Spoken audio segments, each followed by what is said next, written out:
안녕하세요. 네, 오늘은 김환중 예비후보님을 모셨습니다. 시의원으로 도전하시는데요. 2026년 지방선거에 임하시는 후보님의 얘기를 듣고요. 또 시민 여러분께서 유권자 여러분께서 선택하는 데 도움이 되고자 이 자리를 마련했습니다. 후보님께서 자신에 대해서 간략하게 소개를 해주시면 좋겠습니다. 예, 알겠습니다. 이렇게 먼저 인터뷰 시간을 갖게 해주셔서 우리 대표님 감사드립니다. 그리고 관계자 여러분 정말 감사드립니다. 저는 이 예비 후보자를 등록하기 위한 시간이 좀 많이 걸렸었던 것 같습니다. 지역에 쓰임이 된다고 한다면 생활을 알아야 되고 현장을 알아야 되고 주민들과 함께 했었던 경험적 차원 부분이 현장에 담아져야 된다고 생각합니다. 그래서 이 서류를 준비하는 시간이 8년이라는 시간이 걸렸습니다. 그것은 곧 시의원의 주체적인 부분은 일을 하는 것은 현장에서 생활정치를 반영을 해야 된다고 생각합니다. 그리고 주민들의 의견을 경청하고 소통할 줄 알아야 된다고 생각합니다. 그래서 그 거버넌스, 주민 중심이 되는 시의원이 되기 위해서 항상 지금 현재 노력하고 있는 중입니다. 캐치프라이즈로 말씀드리면 주민과 함께 환하게 소통 중, 주민과 함께 항상 연결하고 있는 중, 주민과 함께 하겠습니다. 김환중입니다. 네. 환하게 소통하는 중. 그래서 환중이라 이것이죠. 네. 네. 잘 만드셨네요. 네. 네. 그런데 서류 준비 8년이면 이거는 좀 밥이 되다가 누룽지 돼서 누룽지도 탈 정도의 시간인 것 같은데요. 네. 왜 이렇게 오래 걸리셨을까요? 제가 2016년도에 저희가 운정으로도 이사를 오게 됐고, 그때 이후로 제가 주민자치위원회부터 제가 가입을 해서 활동을 하면서 마을의 활동을 계속 해왔었던 내용들이 있었어요. 그래서 그때 주민자치위원회부터 주민자치회, 그리고 주민자치회를 하면서 주민참여예산위원회 분과 활동을 하면서 마을 의제에 관련된 부분을 굉장히 많이 청취를 하게 됐고, 그 과정 속에서 제가 더 공부를 하고 준비를 하는 과정이 좀 필요하다고 생각했어요. 그래서 대학원을 또 준비를 하면서 꼭 제가 행정대학원 쪽에 지방자치 전공으로 해서 공부를 또 하게 됐고요. 그래야만이 어떤 의지라기보다는 전문적 지식이 좀 더 필요하고, 그리고 주민들한테 바른 방향성이 있는 시의원의 자세가 되지 않을까라는 생각으로 그렇게 많은 시간이 걸렸었습니다. 그래서 네. 와덕초등학교 현재 운영위원회 쪽에 부회장도 하고 있고요. 네.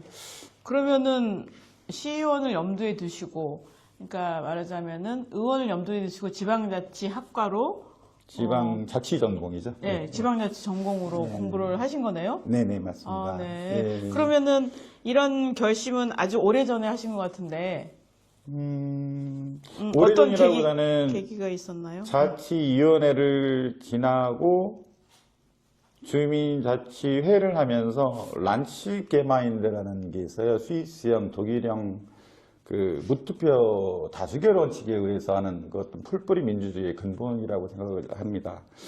그걸 하는 와중에 행정적인 시스템에서는 투표를 해야만이 가능하다라는 어떤 그런 상황이었어요. 주민자치회가. 근데 이 투표 자체가 저는 다수결 원칙에 의해서 무투표 방식도 가능하겠다라는 어떤 계기가 있었습니다. 그래서 운정 3동 자치회 쪽에 그 회의장을 역할하면서 이번 주민총회를 할 때 란치게마인드형 주민총회를 한번 해보고 싶다 라고 했었을 때 행정에서는 반대를 했었습니다, 처음에. 근데 그게 통과가 됐고, 또 주민들이 굉장히 활발한 어떤 의제 발의라든지 다수결의 원칙에 의한 어떤 그 의사 반영 이런 것들이 가능한 상황이 되더라고요. 그래서 그때 상황에서 하면 할 수 있겠구나. 주민들의 의견을 수용을 하고 내가 반영을 해서 정책으로 담을 수 있으면 할 수 있겠구라는 그 의지의 꽃이 계속 피었었던 것 같습니다. 네, 그러면은 그래서, 예. 주민의 의견을 수렴해서 정책으로 반영했던 대표적인 그 성과 사례 하나 말씀해 주실래요? 성과 사례고 한다 그러면 운정 3동 앞에 있는 의제 중에서 다른 지역하고 좀 다른 게 있습니다. 운정 3동 야담역 앞에 쪽에는 젊은 인구들부터 시작해서 또 가장 아마 파주시에서는 가장 많은 인원들이 유동하고 있다고 생각을 합니다. 어떤 일부 지역에서는 주민들이 이렇게 말씀을 하세요. 말씀을 드릴게요. 담배꽁초대 설치였었습니다.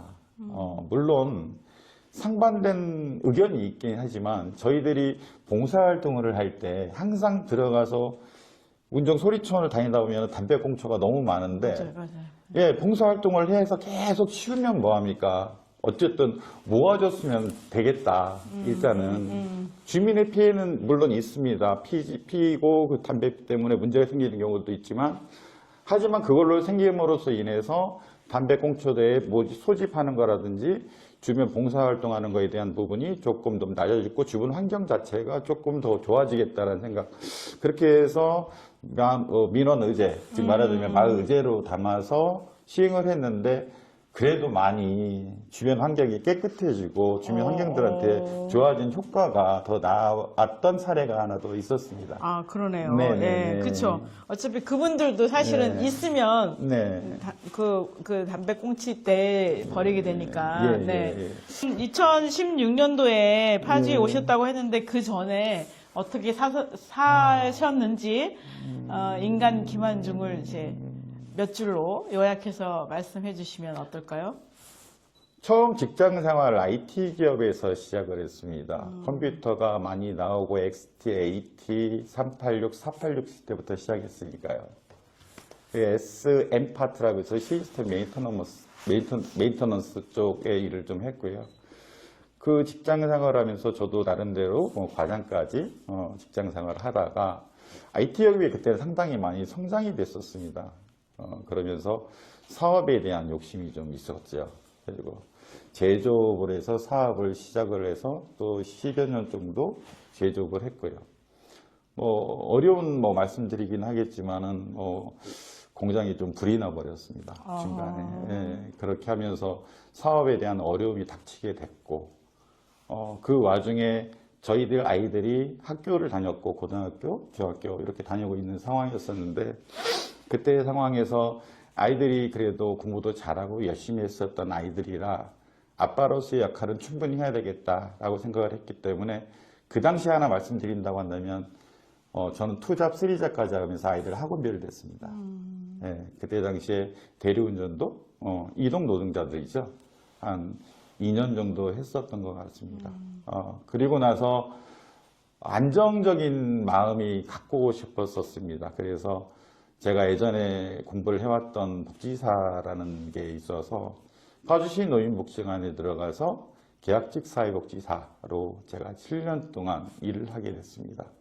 인생에 있어서 가장 행복했었던 것은 지금이었었던 것 같습니다. 지금 아까 직전 파주시 노인복지관에 선임사회복지사로 있으면서 어르신들의 돌봄 분야에 관련돼서 실천하는 복지 역할을 했고 돌봄의 역할을 충실히 해왔습니다.